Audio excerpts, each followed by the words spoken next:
Nós vamos pregar exatamente a campanha que nós estamos fazendo sobre o tema da batalha espiritual.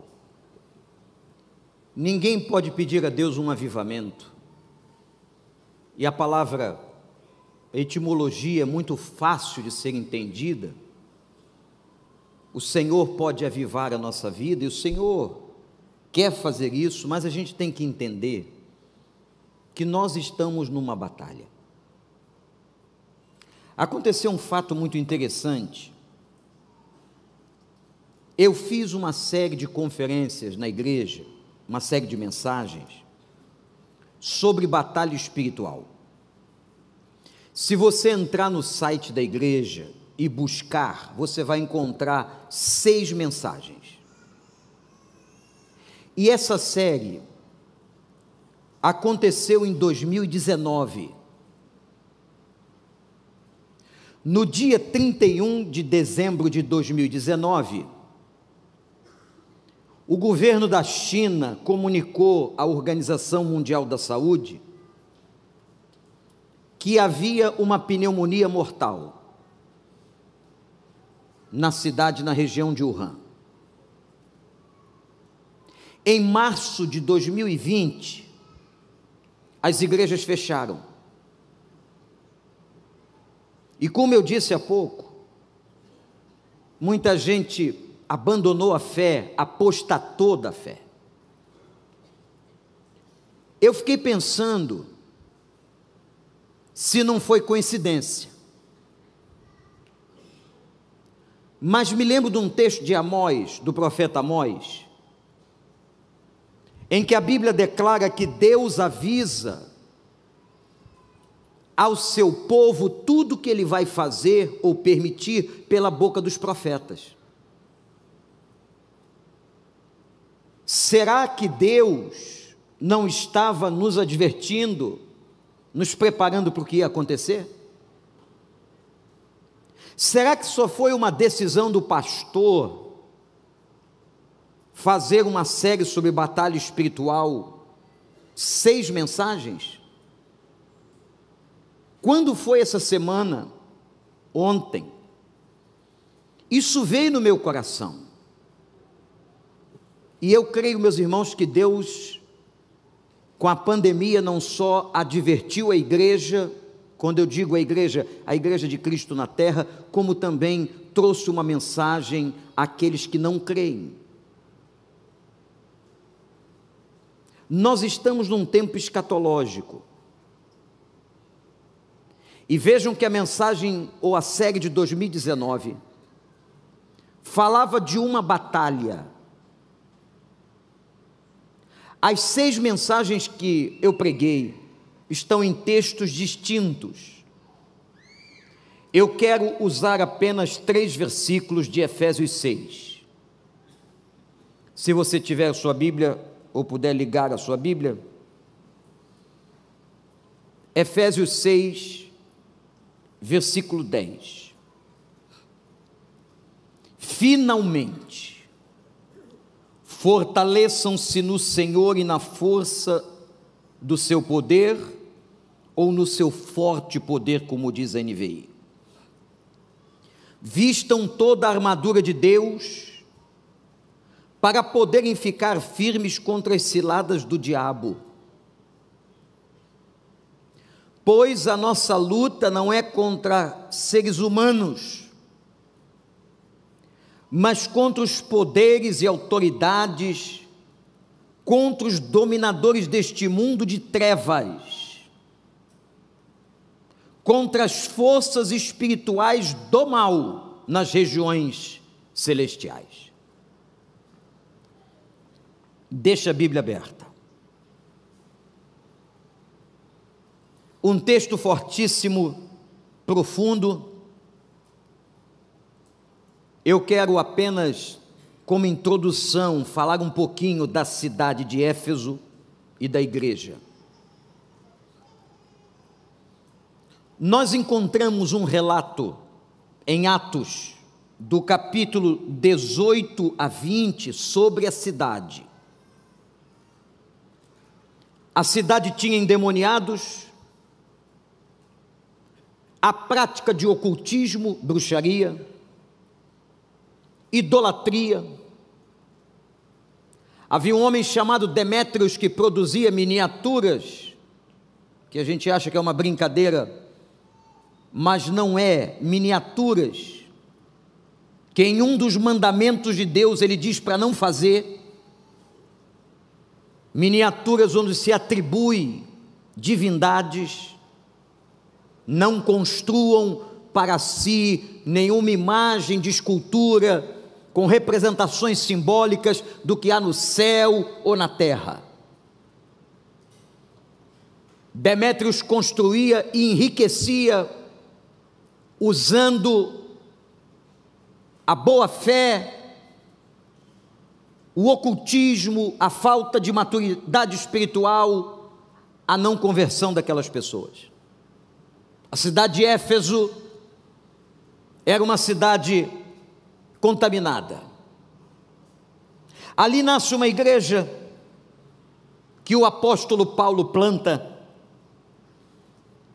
e que Paulo faz algumas advertências àquela igreja, especialmente no capítulo 20 de Atos, e há uma profecia de que a igreja seria atacada por lobos ferozes. Creio que a Escritura está se referindo não só a hereges, como a ataques demoníacos. O resultado do que eu estou dizendo aqui, irmãos, o resultado do que eu estou dizendo aqui aparece em Apocalipse. Quando a igreja de Éfeso aparece no Apocalipse como uma igreja que perdeu o primeiro amor. Pouco mais de 30 anos antes, Deus avisou. Aquela igreja deixou as coisas do mundo entrarem nela, no coração dos seus membros, se moldaram com as coisas da cidade de Éfeso. Paulo os advertiu severamente, escrevendo a carta aos Efésios. Vejam a ponte de correlação bíblica interessante, o livro de Atos, a carta aos Efésios e depois o Apocalipse, onde mostra que a igreja caiu, onde mostra que aquelas pessoas perderam o seu primeiro amor e a sua fé. Eles não deram conta da advertência de Deus. Irmãos, quando nós estamos aqui, é claro que a celebração de 34 anos é um momento motivacional, é um momento de gratidão a Deus, mas é um momento também para nós revermos a nossa vida e o nosso futuro até que Ele venha. E esse tema da batalha espiritual tem que estar muito aceso na mente do crente. Eu quero que você anote 5 aspectos dessa batalha. Quem quiser, consulte na página da igreja a série completa de 6 mensagens sobre batalha espiritual, mas eu vou tentar fazer uma síntese, porque nós estamos lendo este livro, que no sábado estaremos aqui para encerrar esta leitura, esta campanha de 21 dias de oração. O primeiro aspecto que eu quero chamar a sua atenção é Paulo dizendo que nós estamos numa batalha. A palavra batalha é pali ou palé.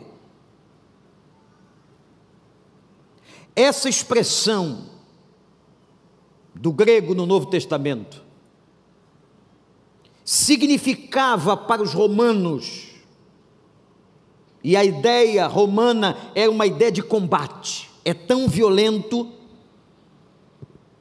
que era o combate corpo a corpo, violento, sangrento. Quando Paulo declara que nós estamos numa batalha espiritual, você que é convertido, Você entra nessa batalha no momento que se converte, e dela só vai sair no dia da volta do Senhor, ou no dia que Ele vier buscar a igreja. É uma batalha agressiva, sangrenta, e que não tem trégua. Por isso que você termina uma luta, celebra uma vitória, e amanhã começa outra luta. No mundo tereis aflições. Quem acha que o evangelho, o cristianismo é um piquenique, é um momento só de bênçãos, não. O evangelho e viver como crente é uma pali, é uma batalha. Quem não quiser entrar na batalha, não entre. Aquele que lança a mão do arado e olha para trás não é digno do reino de Deus. Tem horas que o evangelho é incisivo e é forte. Aquele que quiser, não é obrigado, aquele que quiser vir após mim, negue-se a si mesmo, tome a sua cruz e siga-me. É quem quiser. Mas se você decidiu entrar na pali, na sua conversão, lembre-se que você está numa luta que não tem trégua, você está num campo minado.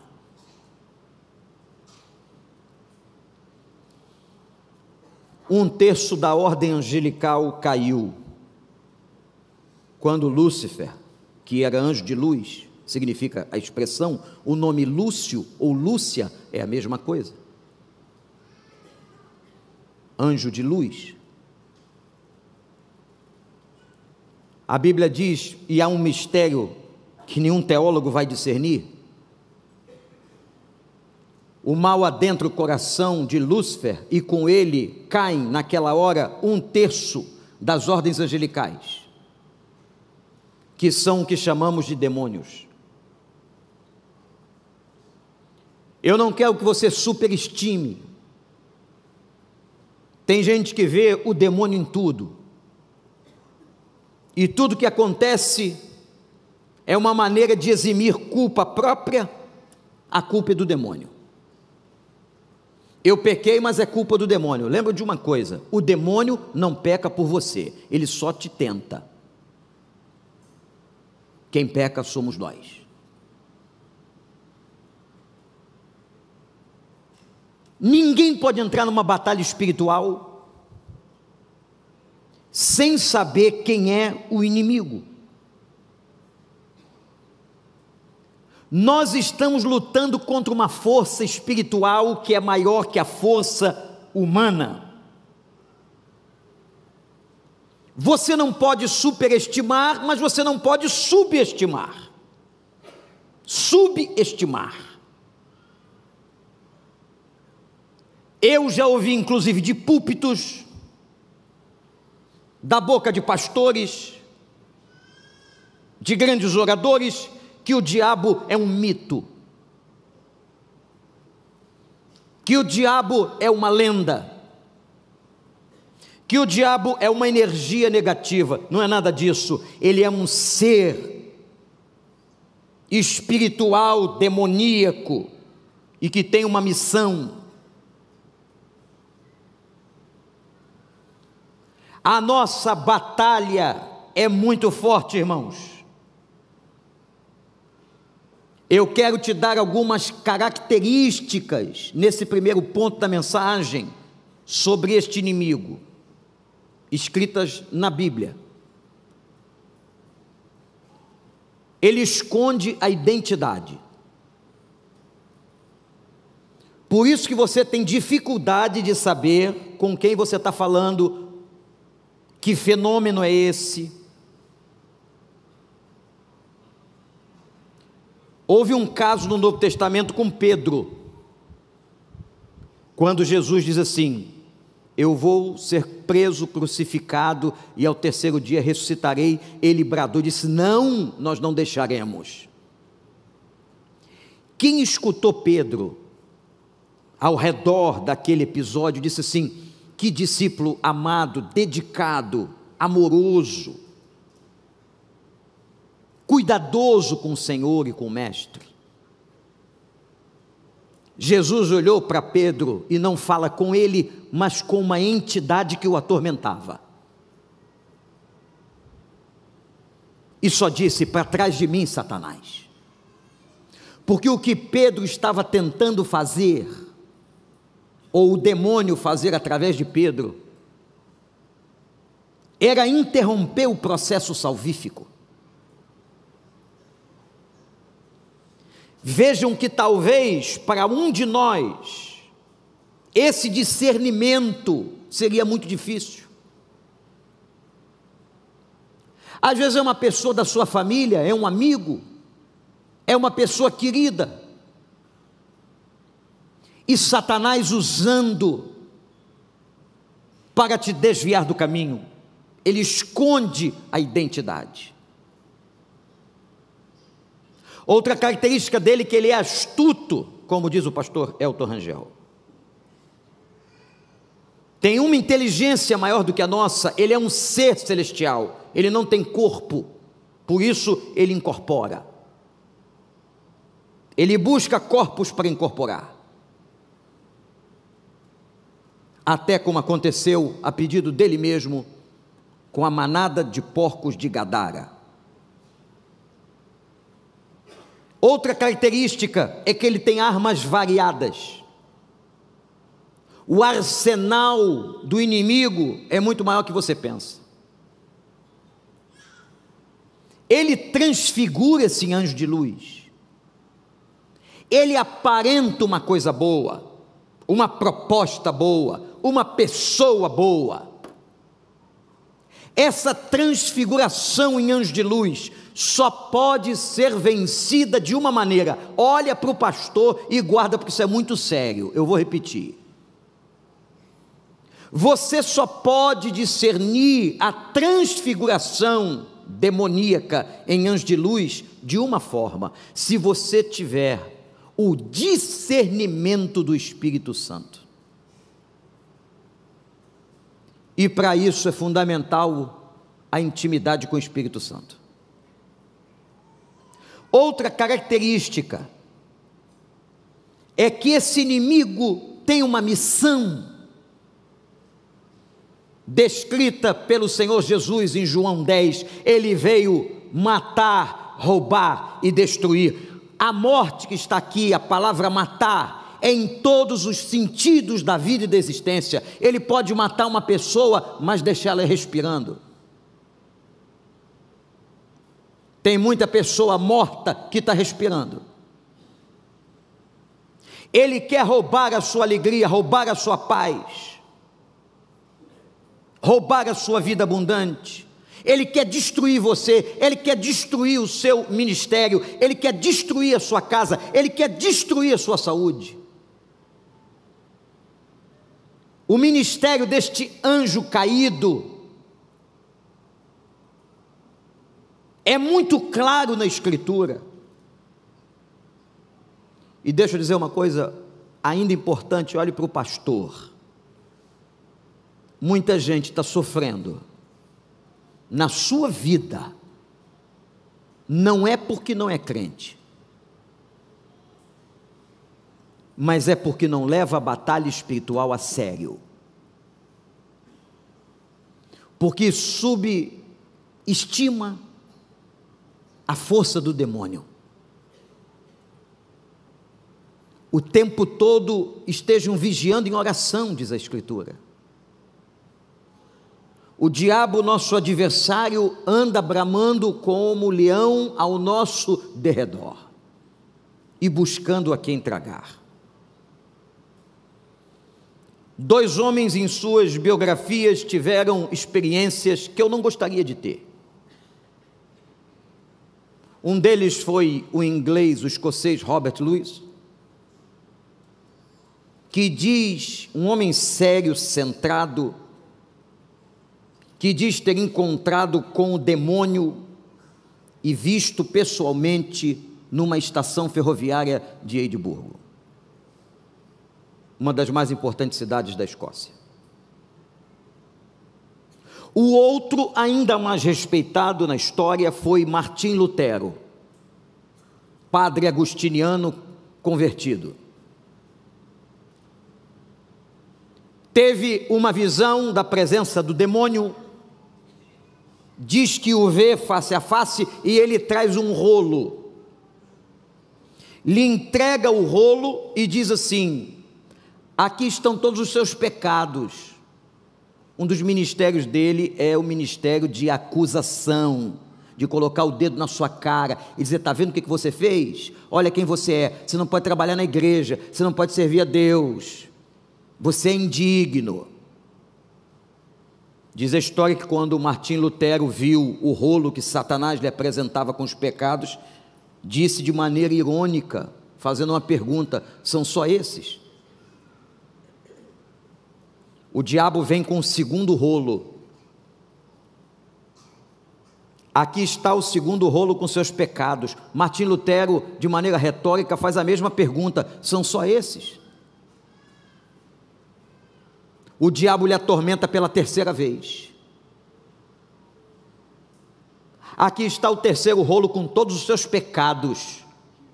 E mais uma vez, de forma retórica, Lutero diz: são só estes? Mas naquela hora, Lutero se apropria da palavra de Deus em 1 João 1,7 e declara: o sangue de Jesus Cristo, o Filho de Deus, me purifica de todo pecado. Não há acusador, não há quem coloque o dedo na sua cara, não há demônio que possa lhe acusar, porque você foi regenerado por Cristo, perdoado. Ele morreu no Calvário para limpar os seus pecados que você já cometeu, vai cometer ou comete hoje. Nós somos lavados no sangue do Cordeiro.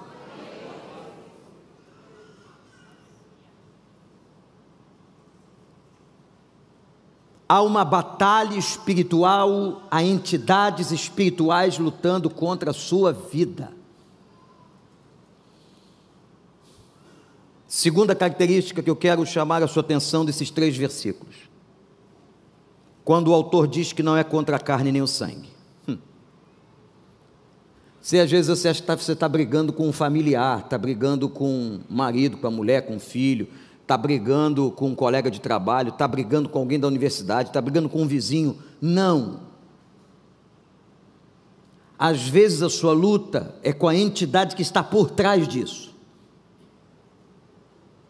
Por trás daquela fala, por trás daquele gesto.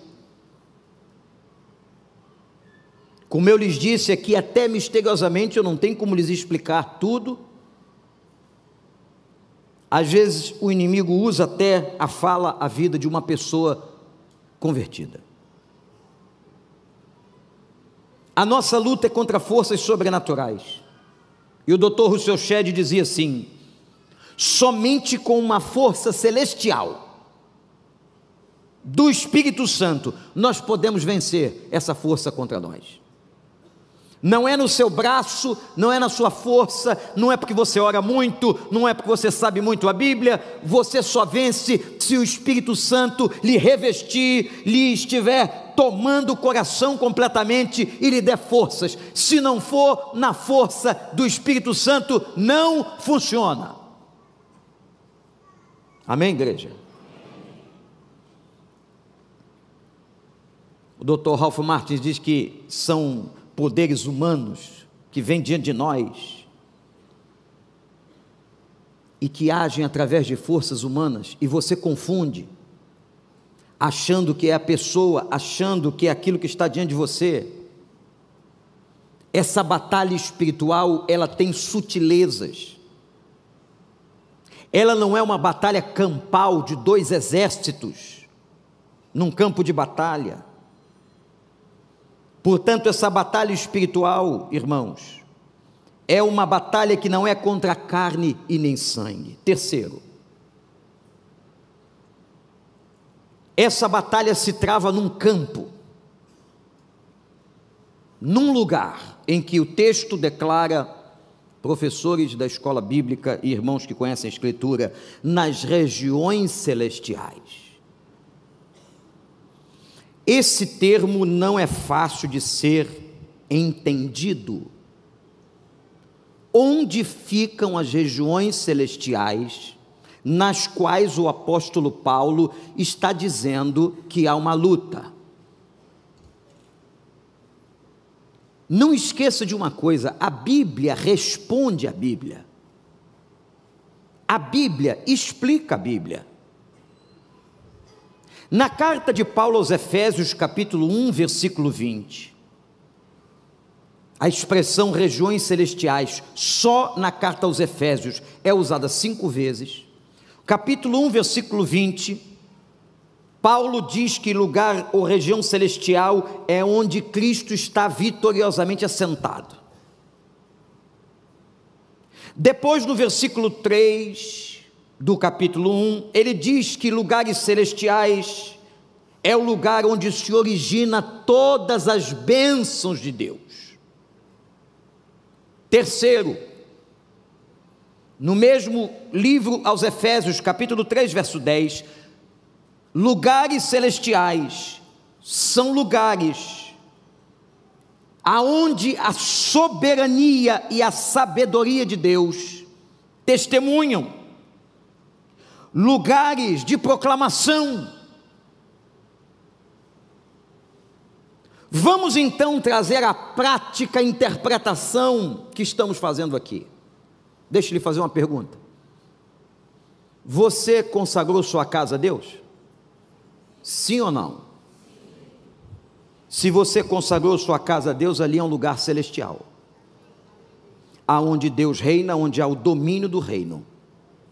Esta casa de oração é um lugar celestial? Sim. Esta casa foi consagrada desde o seu terreno a todos os seus prédios ao Senhor. Ora, então os lugares celestiais são lugares onde a soberania e o Deus vitorioso e abençoador se manifesta. E trazendo para a geografia humana, o lugar celestial pode ser a sua casa, a sua igreja, a sua loja. Isso é lindo de entender. Por quê? Se o lugar celestial é um lugar do governo de Deus, o inimigo vem e entra com ousadia e estupidez. Ele vem lutar no campo de Deus, e a vitória para nós já é certa, porque esse campo é do Senhor, esse lugar é celestial, esse lugar é do Senhor, esse lugar consagrado é do Senhor, pertence ao Senhor, pertence ao Espírito Santo de Deus, pertence ao Deus Pai, pertence ao Deus Filho. Esse lugar que você consagrou é de Deus. Ele já perdeu. Vou te dar um exemplo interessante. Você que gosta um pouquinho de futebol, estava brincando com o pastor Clóvis. Qual é o time que gosta de jogar na casa do inimigo? Nenhum. Por que um time não gosta de jogar na casa do inimigo? Porque o time não conhece os buracos do gramado, os nivelamentos, às vezes não sabe as dimensões, porque nem todos os campos são iguais. Mas tem um detalhe a mais: tem uma arquibancada lotada de torcedores do time da casa, e agora há uma norma na CBF, eu não sei qual é o percentual, mas é muito pequeno, 5, 6%, nem 10%, 10% de torcida do outro lado. Então, na verdade, o estádio está dominado por aqueles que são donos do estádio. Imagina aquela massa gritando vitória. É muito difícil no campo futebolístico lutar ou jogar na casa do inimigo. Agora imagine uma coisa vocês: vem o diabo, entra nas regiões celestiais, ele é abusado, ele é sujo, ele entra, ele pensa que vai ter a vitória, mas diz a carta aos Hebreus que tem uma arquibancada cheia de miríades e miríades de anjos do Senhor, de arcanjos que estão lutando com a gente, que estão do nosso lado, que estão gritando vitória, vitória, vitória. Então deixa eu declarar uma coisa para você: a vitória é certa. ele já perdeu. Ele é abusado e cisma de entrar e querer jogar no campo do Senhor. Não vai vencer no campo do Senhor. Os anjos do Senhor, o Senhor é tão bom, que na batalha final, quando diz o Apocalipse, ele não vai nem se meter, ele vai só soprar e vai mandar o arcanjo tomar conta do resto. Eu não vou nem aparecer em cena porque não precisa, é muita força, é força desproporcional. A força dele não se equivale à força do Senhor. O nosso Deus é o Deus que te batizou, o Deus que te domina, o Deus que é teu Senhor, o Deus que te fortalece, Criador dos céus e da terra, Senhor de todas as coisas. Você não está revestido de uma força qualquer, mas a do Espírito Santo de Deus. Glorifique essa força. E a arquibancada está lotada, hein, gente? E não tem mais lugar para entrar não, porque com a palavra miríades no grego da carta aos Hebreus, significa, sabe o quê? Milhões de anjos estão adorando conosco agora, milhões estão nos protegendo. É por isso que o texto diz que Satanás anda ao derredor, é lá fora, porque ao redor ele não pode se aproximar. Os anjos do Senhor acampam-se ao redor daqueles que o temem e os livra. Toma posse disso agora, toma posse.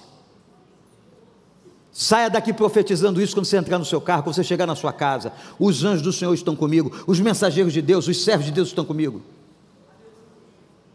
Aleluia ou não, gente? Vocês estão desanimados? Que coisa é essa? Uma notícia dessa? Meu Deus do céu!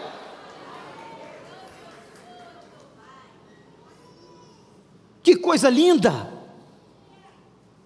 As regiões celestiais são as regiões da soberania e do poder de Deus.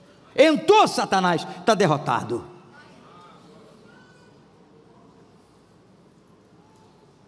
Tem uma quarta expressão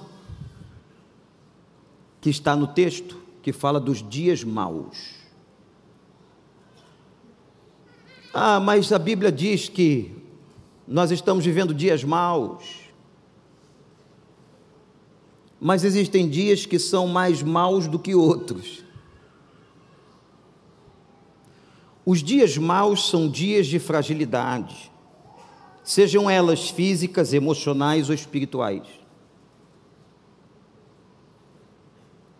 Às vezes naquele dia que você está tão cansado fisicamente, quando a gente está cansado fisicamente, estressado, a gente baixa a guarda, não é?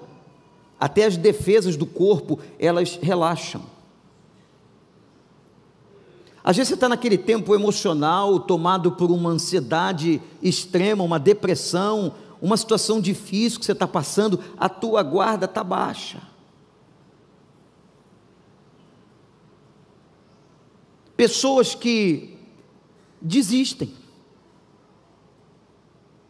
O pastor Elton Rangel, que vem aqui várias vezes, e na última vez ele disse uma coisa que eu nunca tinha pensado. Ele declarou que vida de oração é trabalho duro. E eu fiquei maturando aquilo, porque não é agradável ao corpo acordar 4 horas da manhã para orar. Não é agradável ao corpo, nem com insônia. A oração precisa de persistência. Nós somos muito voláteis, muito fracos na persistência. Quer ver uma coisa que eu percebi? Algumas pessoas vão muito na sua vida pela empolgação do momento, do sermão, do apelo, não tem o que João 15 chama de permanência. Isso é muito sério, é um outro sermão que tem que ser estudado. O crente ter permanência nos propósitos. Tem pessoas que quando a gente começou a fazer os 10 minutos de oração antes do culto, começaram a vir empolgadamente. Hoje não, esqueceu. Não está na sua agenda de prioridade. Nós vamos esmorecendo. Nós fazemos votos a Deus, e seja sincero com você mesmo. E a gente faz um voto, e daqui a pouco está chegando o dia campeão dos votos mundiais dos crentes, que é o dia 31 de dezembro, faz um monte de promessa a Deus, e daqui a pouco a gente vai abandonando, e a oração vai sendo distanciada, a palavra vai sendo distanciado, o estar na congregação vai sendo distanciado. E é aí que o dia mau, ou o inimigo se aproveita nesse dia mau. E existe uma outra interpretação, de que esse dia mau acontece quando você está exaustivamente ali na obra de Deus.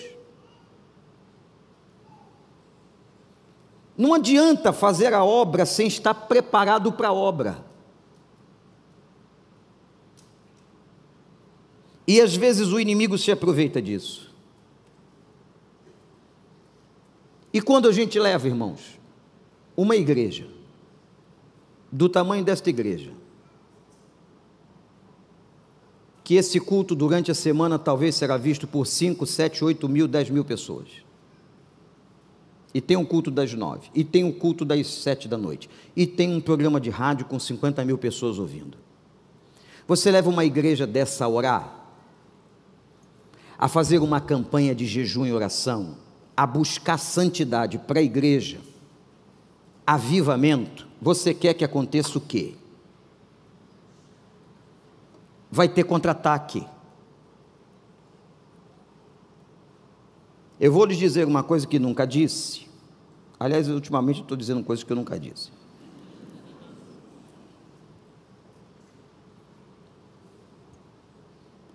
Toda vez que essa igreja, ao longo de 34 anos, entrou em grandes campanhas de construção ou reforma, foram épocas de grandes ataques sobre minha vida. Nós sempre fizemos obras aqui. Eu estou falando daquelas maiores, e foram 3 momentos. Quando da duplicação das capelas na Avenida Genaro de Carvalho, quando da inauguração deste templo, e agora que nós estamos ampliando e reformando todos os prédios da igreja, e com o objetivo de melhorar a vida das crianças, porque eu digo que quando você está numa obra, não veja tijolo, não veja cimento, veja gente. Começou uma obra pesada, eu digo para mim mesmo, Wander, se prepara, vai orar, meu filho. Mas uma coisa boa é que a obra sempre acaba, Deus sempre é vencedor, e o Senhor não perde uma batalha. Eu não sei qual é o teu dia mau, eu não sei qual é o momento que você fica mais vulnerável nas suas emoções, na sua vida física, mas os dias maus vêm, você tem que tomar a armadura de Deus, e não ter medo, anote essa palavra, de enfrentamento. Há um versículo na Bíblia que diz assim: sujeitai-vos a Deus, resisti ao diabo, e ele fugirá. O problema é que o versículo só é dito da metade para frente. A primeira coisa não é resistir, a primeira é se submeter a Deus, se humilhar diante de Deus, se subjugar ao Espírito Santo. Sujeitai-vos é a palavra, sujeitai-vos a Deus, resistir ao diabo. Você só pode resistir às forças do inferno se você estiver submisso. E então ele fugirá de nós. Louvado seja o nome do Senhor.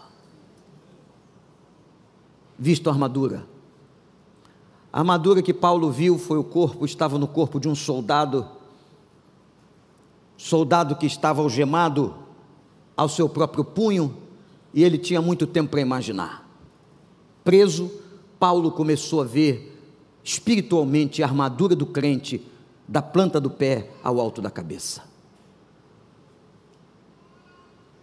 Ele viu nos pés o evangelho da paz, que os seus pés, onde você entrar, leve paz. Ele viu os lombos, e o soldado tinha uma proteção lombar, abaixo da coluna, em que ele disse: cinjam seus lombos com a verdade, nunca com mentira, com falsidade, com deslealdade, verdade, porque a verdade liberta. Depois ele olhou para o peitoral do soldado e disse: a couraça é a couraça da justiça, sejam justos. Deus não aceita balança enganosa, Deus não aceita injustiça. Quando você é uma pessoa com a verdade e com a justiça, Deus te abençoará.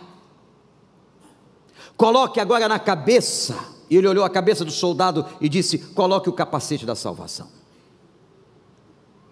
Pensamentos de um homem salvo, proteção da mente de um homem salvo, de uma mulher salva,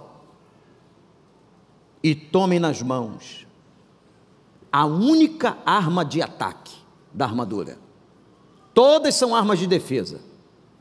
A única arma de ataque: tome a espada do Espírito, que é a palavra de Deus.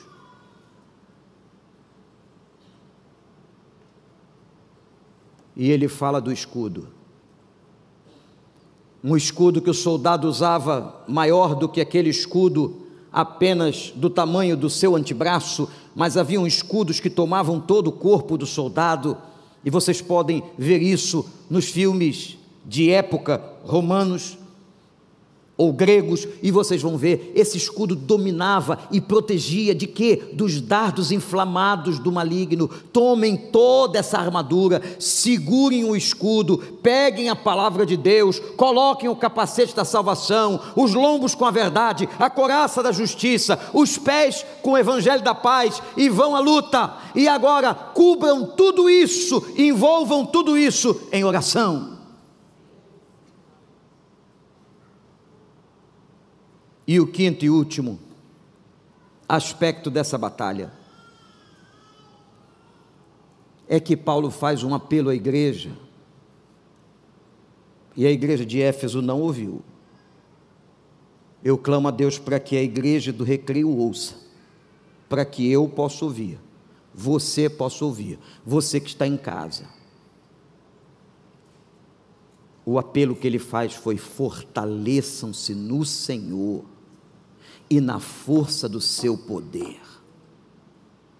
A fortaleza vem dele, a força vem do Espírito Santo. Submetam-se a Deus e resistam. O diabo veio para matar, roubar e destruir sua vida, seu ministério, sua casa, tudo que você tem. Mas não esqueça que nós estamos fincados nas regiões celestiais, porque tudo que somos ou tudo que temos foi consagrado ao Senhor, e por estarmos nas regiões celestiais, a vitória já é nossa. Quem tem sede, venha. Quem quiser, beba da água da vida. Quem tem ouvidos, ouça o que o Espírito diz à igreja. Em 2019, meses depois daquela conferência, daquela série sobre batalha espiritual, nós experimentamos uma pandemia como o mundo não via há quase 100 anos. E agora, nessa campanha, que estamos celebrando 34 anos de existência, Deus nos traz à memória aquilo que já lemos, aquilo que já sabíamos. Nós estamos numa batalha espiritual séria, ferrenha, que você não pode esmorecer um dia. Você fez propósito de oração, continue no propósito de oração. Está cansado? Vai cansado, vai com a força que você tem.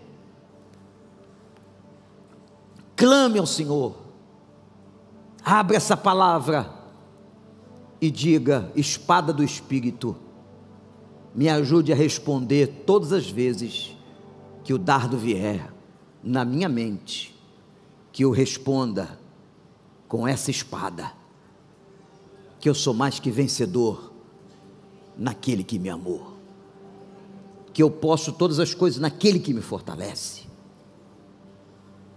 que 1000 podem cair ao meu lado e 10.000 do outro lado, mas eu não vou ser atingido. Eu estou nas regiões celestiais. Feche seus olhos e ore.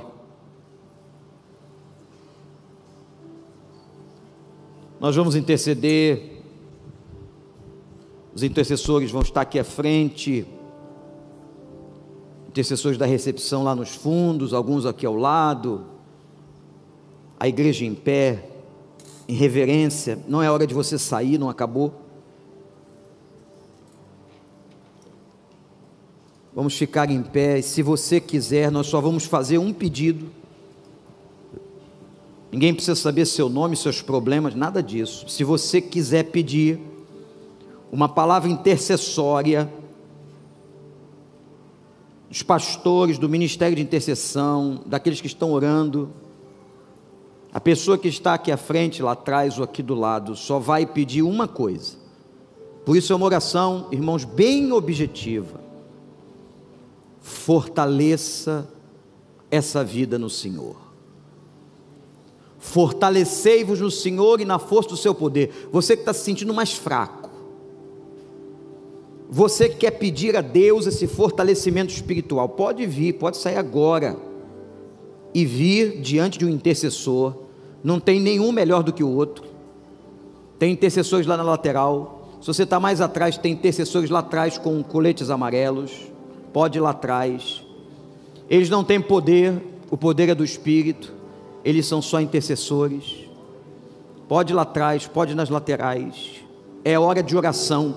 Você que ficou no banco agora, levante as suas mãos e ore, ore. Ore pela sua casa, ore pela sua família. Talvez você tenha filho, filha longe do Evangelho. Talvez um cônjuge afastado do Senhor.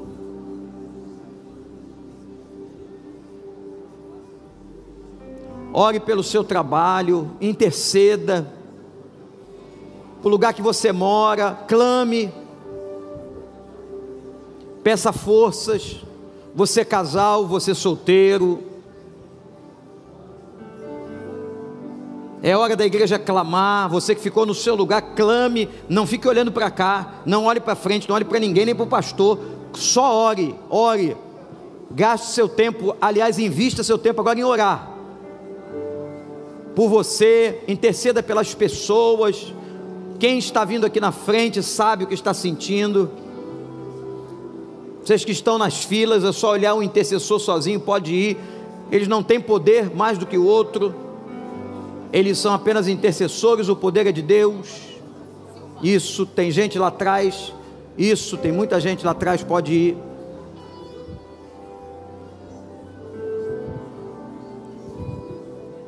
Vamos repreender todas as hostes espirituais do mal. Repreenda as ações do maligno na sua vida, na sua casa, repreenda.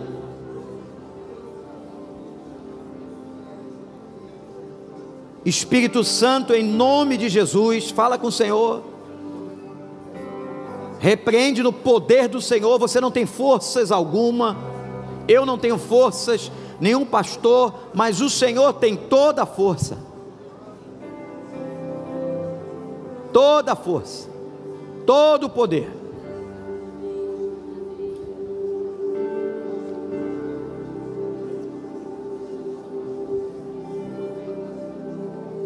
O seu pedido maior agora é: fortalece a minha vida, Senhor, que eu tenha perseverança, que eu tenha forças,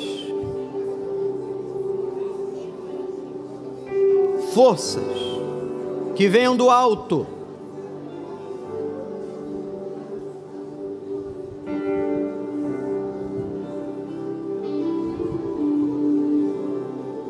Reveste-nos, Senhor, com a força do teu poder. Ó Espírito Santo, traz força à tua igreja, aviva-nos.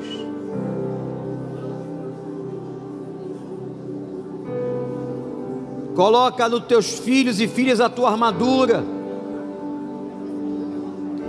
Se há alguém entre nós ou na internet que não conhece Jesus, que esta manhã seja a manhã da conversão. Você na internet receba Jesus como seu Salvador, ou você que é crente, peça a Deus fortalecimento da sua vida.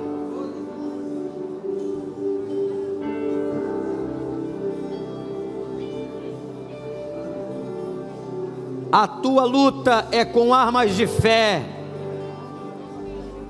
não é na força do teu braço, da tua inteligência.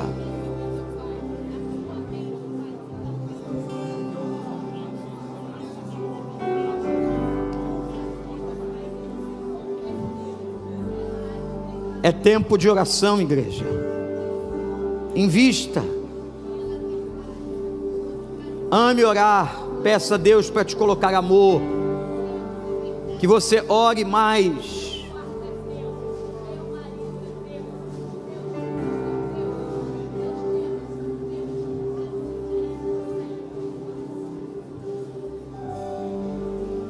Aleluia.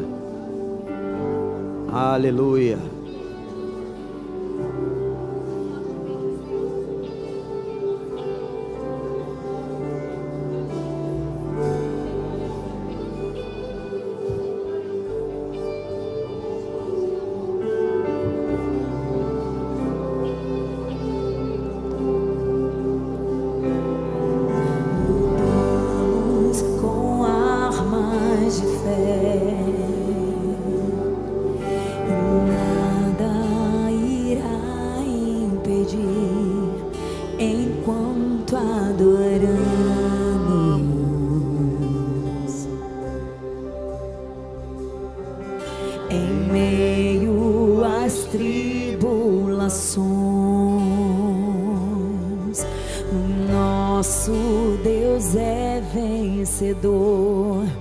Nós o adoramos.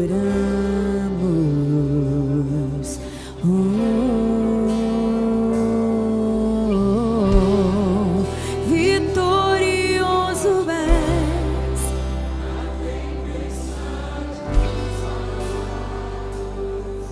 Teu nome infalível é.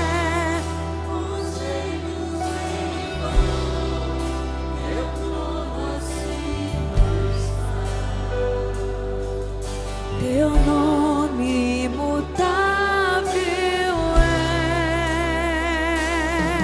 O inferno não prevaleceu e nada irá me impedir. Eu te adorarei.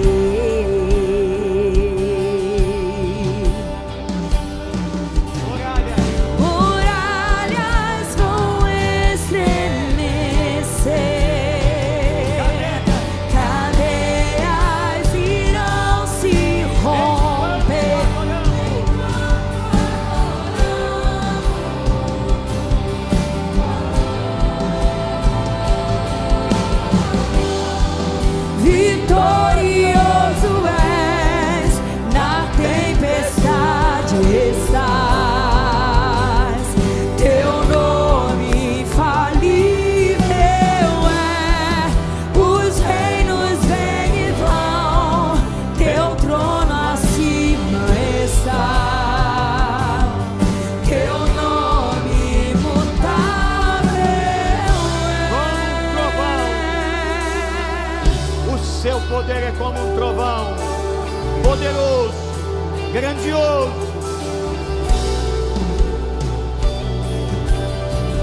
Como um trovão, impetuoso, poderoso és, grandioso és, que vem ao céu, nós proclamamos. Poderoso é,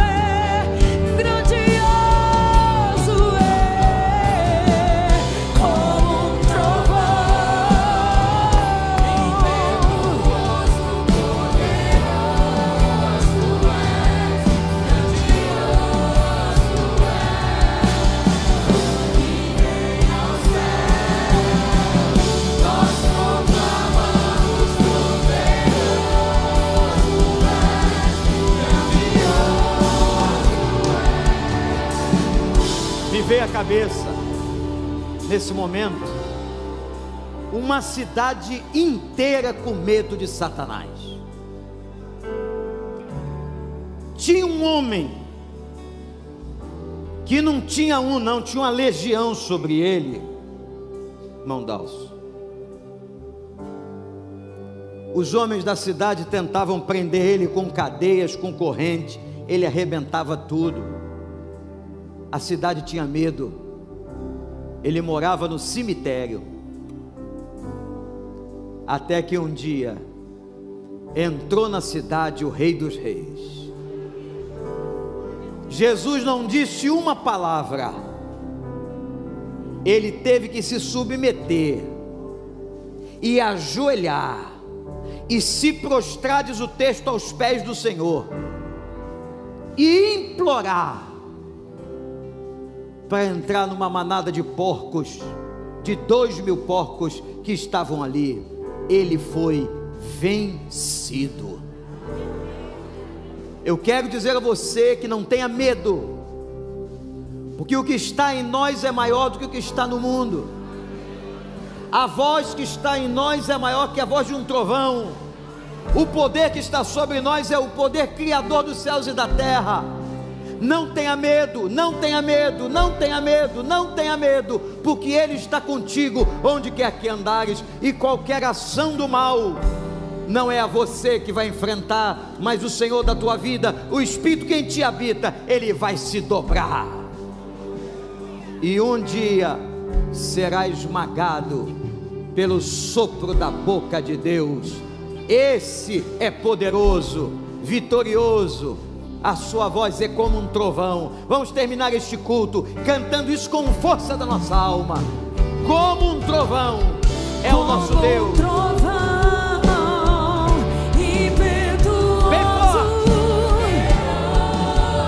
Poderoso, venha, venha ao céu,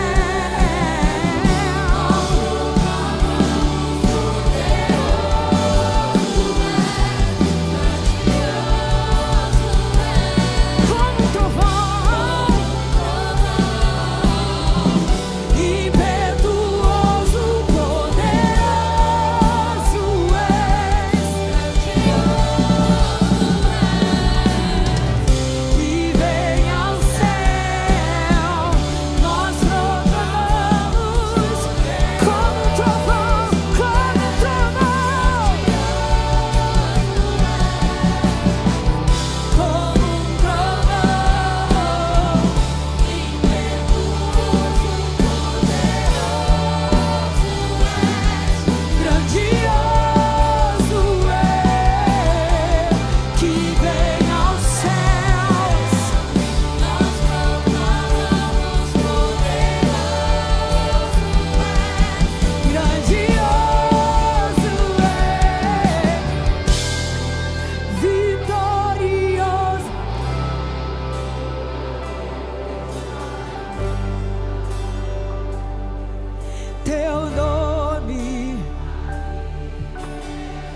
teu trono,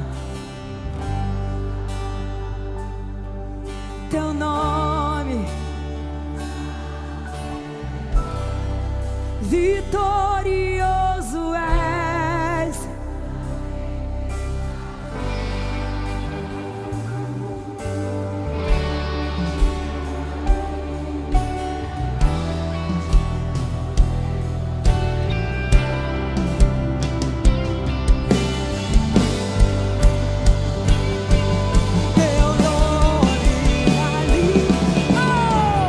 Como um trovão,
os reinos vêm e vão.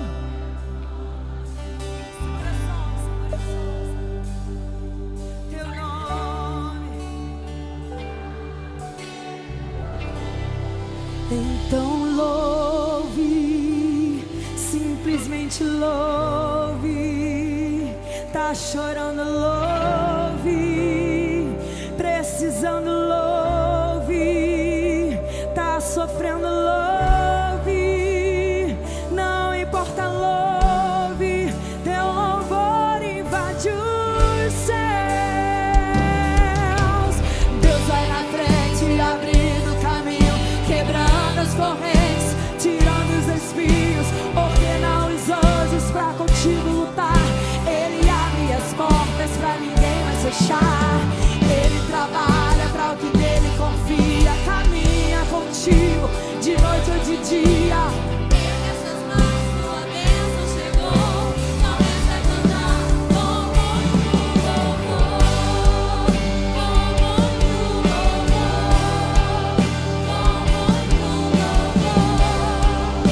com muito louvor, com muito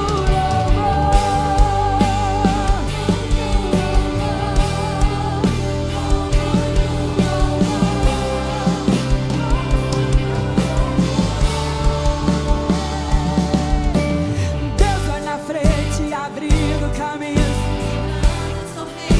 tirando os espinhos, ordena os anjos pra contigo lutar.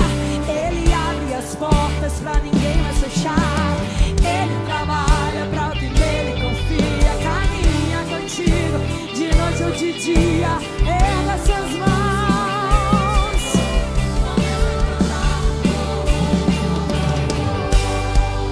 Com muito louvor, com muito louvor, com muito louvor, com muito louvor, com muito louvor, com muito louvor, com muito louvor.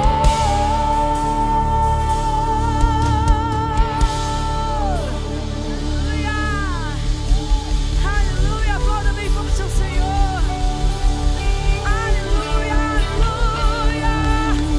Tu és santo, santo, glorioso. Aleluia, aleluia, aleluia.